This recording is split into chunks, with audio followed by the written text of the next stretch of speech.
in King County, for every one home that is affordable to an income-qualified buyer, 50 to 80% AMI, we have 414 potential buyers.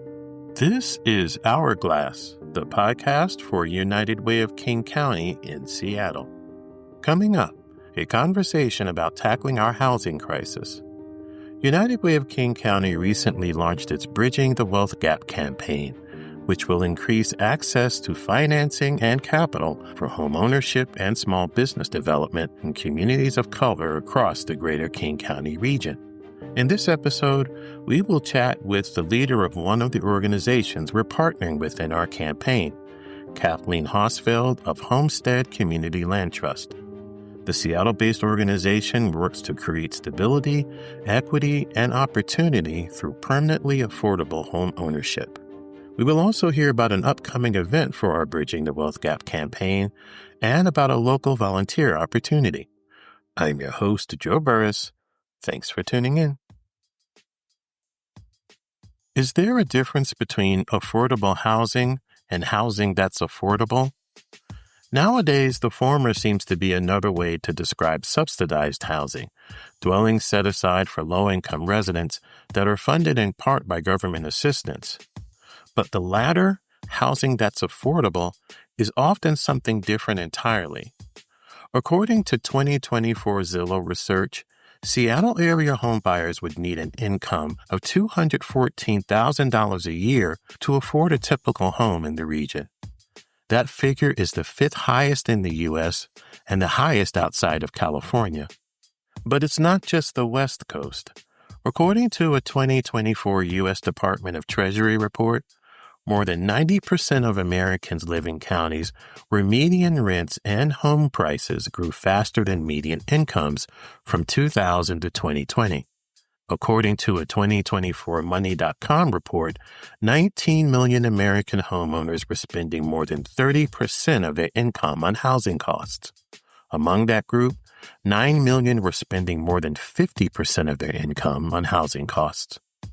The housing crisis is being felt across all demographics, but it's often amplified among communities of color, as historically they have struggled accumulating wealth through home ownership because of policies and racial covenants that have prohibited them from accessing much of the housing market. It's one of the reasons King County's stark income inequalities are seen along racial lines. Our own data shows that in King County, white household incomes average $120,000, while black households average $65,000. Also, 62% of white families in the county are homeowners, while only 28% of black families are. Fortunately, in our county, there are local organizations that are truly working to make housing affordable. They include Homestead Community Land Trust, a Seattle-based organization that makes home ownership permanently affordable for households locked out of the market. As a community land trust, Homestead removes real estate from the housing market and develops land and homes in trust, giving lower-income households the opportunity to purchase dwellings that are affordable now and for generations to come. Homestead has placed nearly 260 homes in trust and is working on building more than 200 additional homes. Nearly 60% of those homes are owned by people of color, and the program has a foreclosure rate of less than 1%. Homestead is partnering with the United Way of King County in our Bridging the Wealth Gap campaign. Through this campaign, we aim to raise $30 million in 5 years with the hopes of unlocking $100 million in capital and ensuring families furthest from opportunity can own homes and businesses. We see the Bridging the Wealth Gap campaign as a movement to accelerate economic mobility through increased home ownership and successful small business startups. This is critical to the future economic well-being for everyone in the Puget Sound region. In this week's episode of Hourglass, we've asked Kathleen Hosfeld, CEO and Executive Director of Homestead Community Land Trust, to discuss the organization's efforts, its partnership with United Way, and how community land trusts work. Here's what Kathleen had to say. Community land trusts are nonprofit, membership-based organizations that acquire, hold, develop, and lease land to benefit communities, especially marginalized communities and vulnerable populations. Mm-hmm. And although they can be used for a variety of land-based assets, businesses, commercial spaces, civic spaces, even agriculture, predominantly in the United States, community land trusts create first-time home buying opportunities for income-qualified households.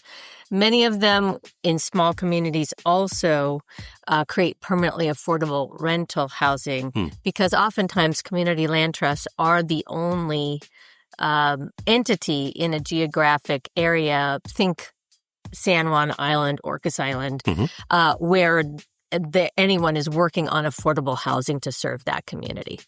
And can you just talk about the origins of the Homestead Community Land Trust?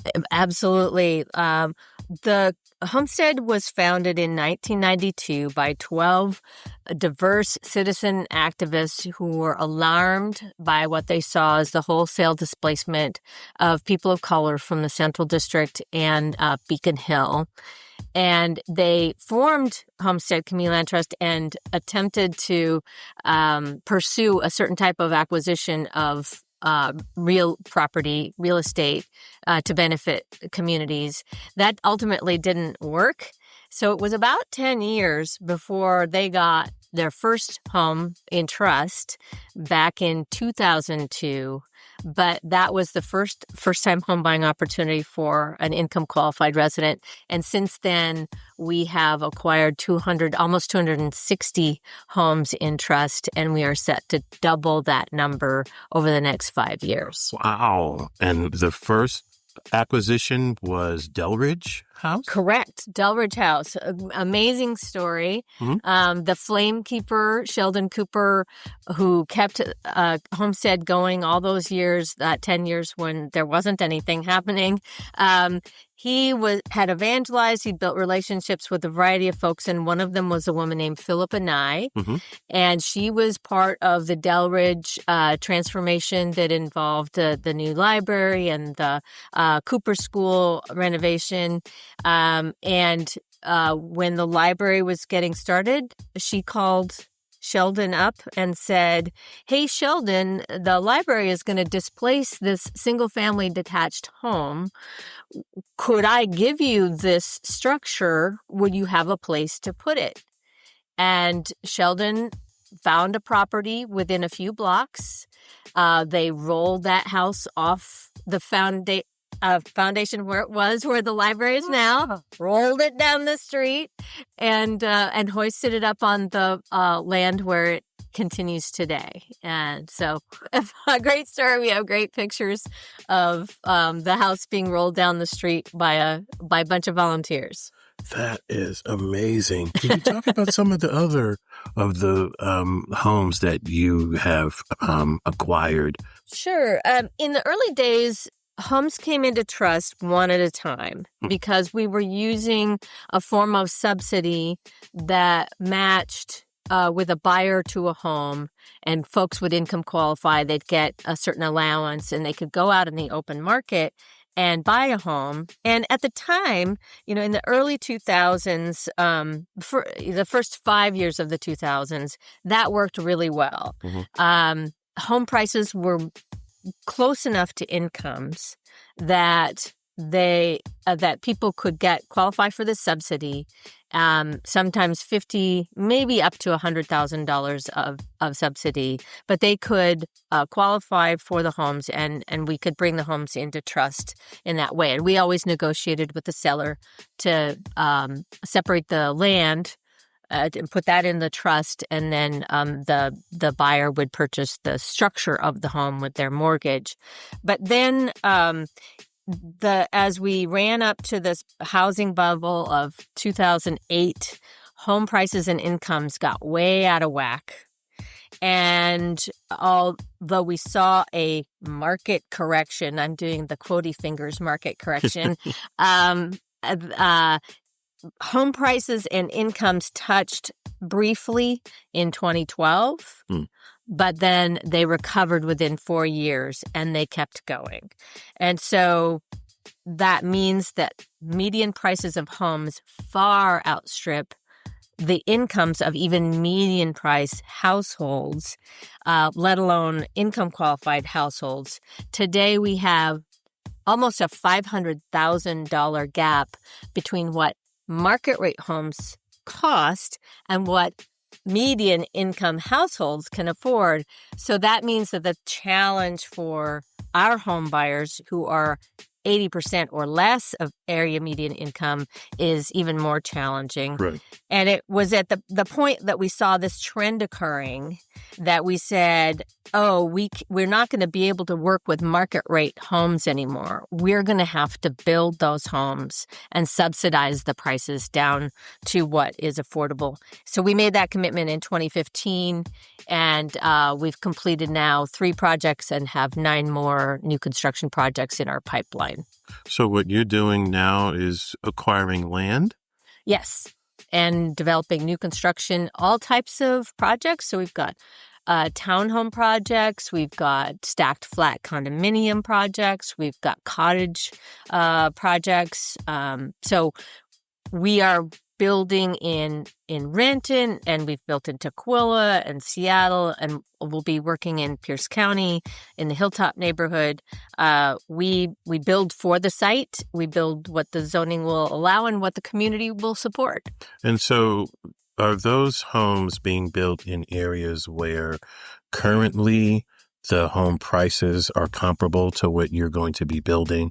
So like if you build in Renton, would you build on the Renton waterfront? No.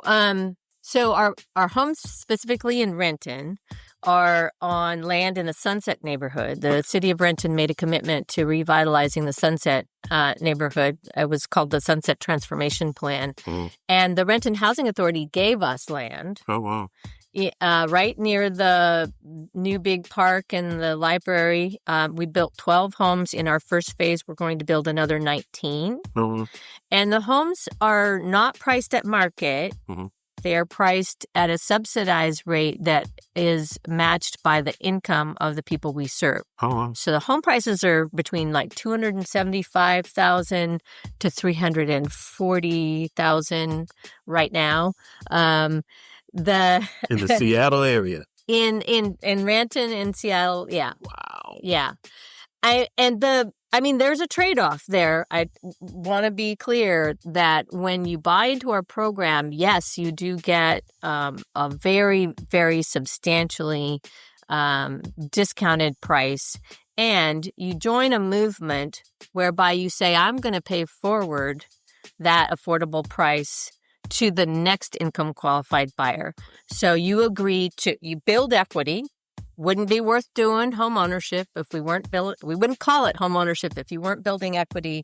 But you cap your appreciation gain to a formula so that 10 years from now, 20 years from now, when you go to sell, that home will be affordable to the next income qualified buyer without additional subsidy. And so does that person own that home outright and can sell that home outright? Yes. Wow. And they sell it at the formula price.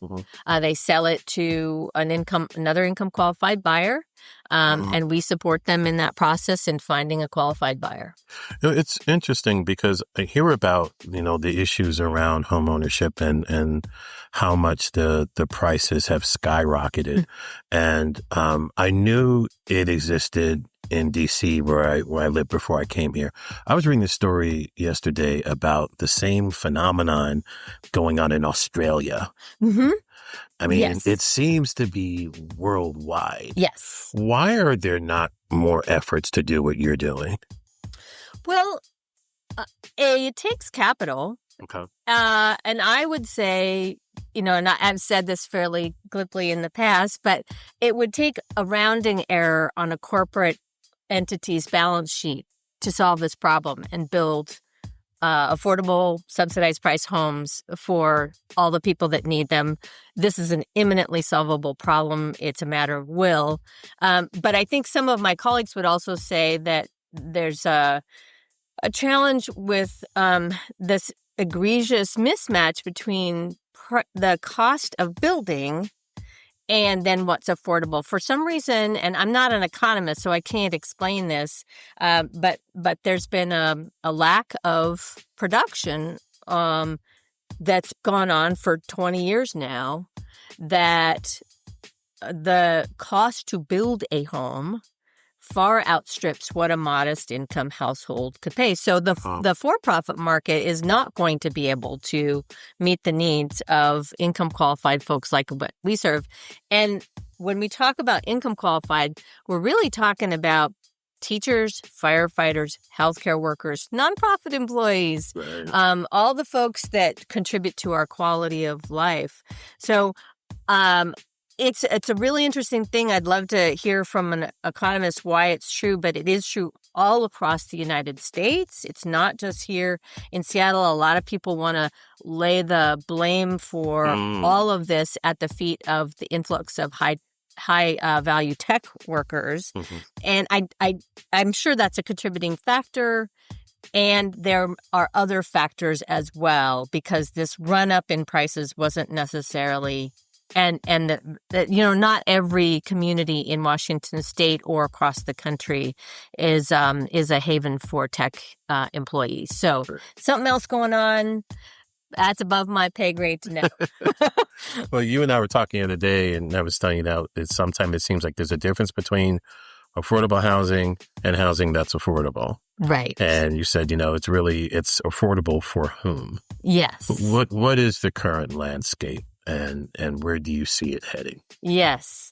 Well, I think for the foreseeable future, unless something catastrophic happens, and we certainly don't want that, we're going to be operating in an environment where there are people that say affordable housing, and differentiate between housing that's affordable, in that they're going to be trying to right-size the prices at 120% of area median income in any given market. And that, to many people, is attainable housing.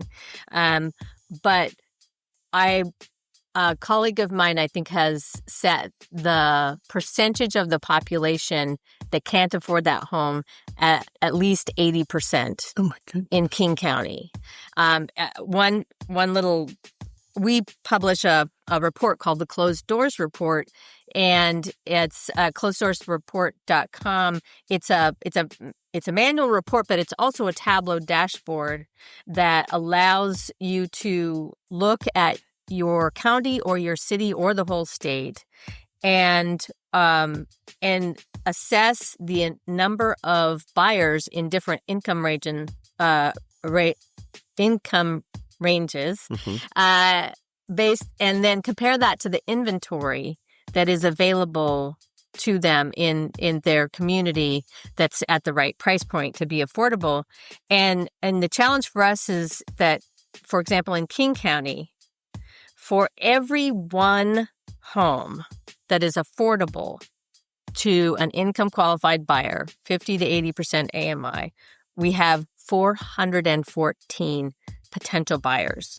Klickitat County, as an example, has a really high ratio, 559 buyers for every single home. Mason County is really bad. Chelan County is one of the worst. Really? Yeah. And people think, it's less expensive to build in Chelan County, so they should be able to do more.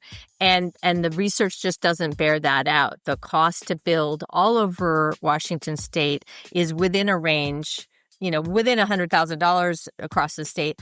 And yet that range is still $200,000 higher than workforce housing folks can pay.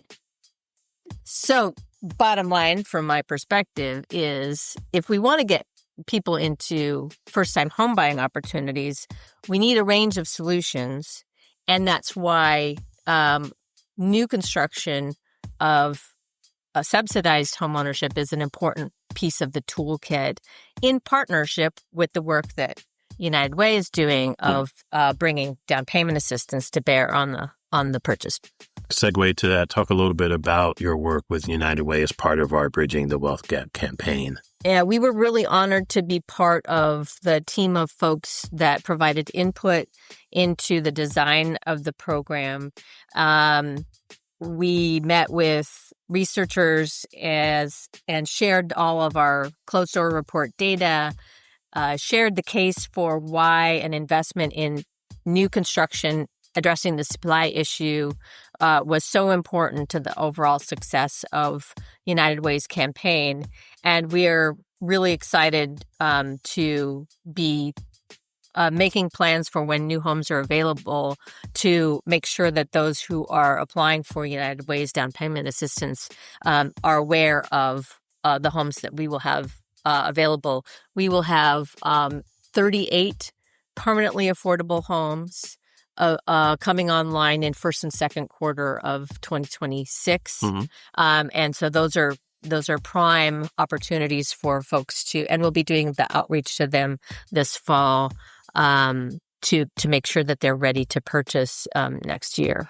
Okay. Lastly, if I'm listening to this, I'm one of those 400 and some people that are part of that group looking to buy, particularly a first-time buyer.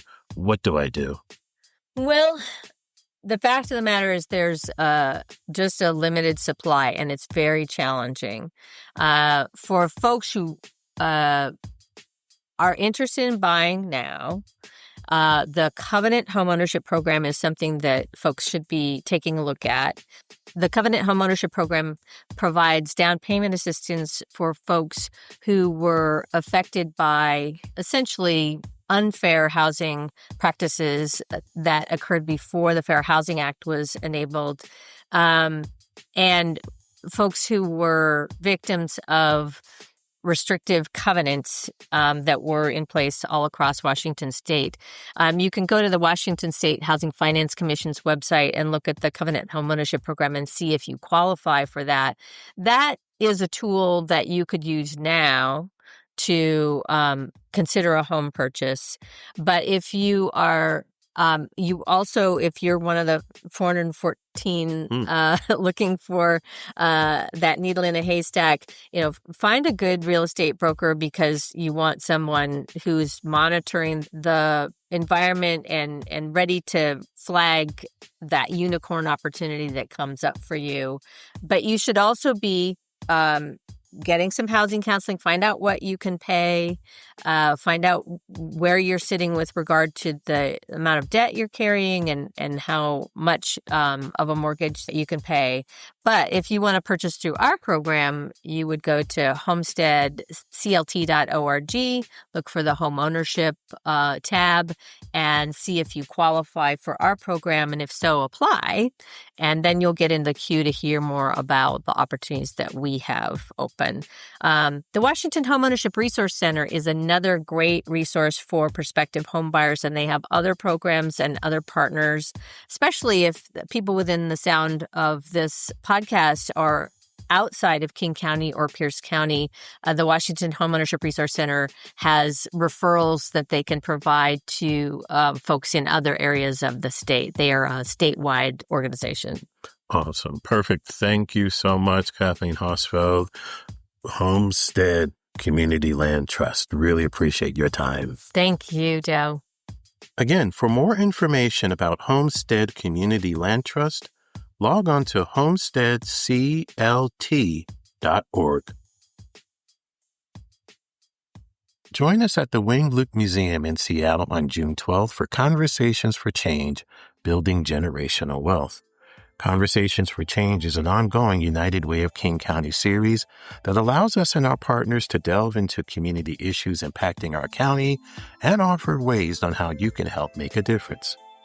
The Building Generational Wealth event is a panel discussion about our new Bridging the Wealth Gap campaign.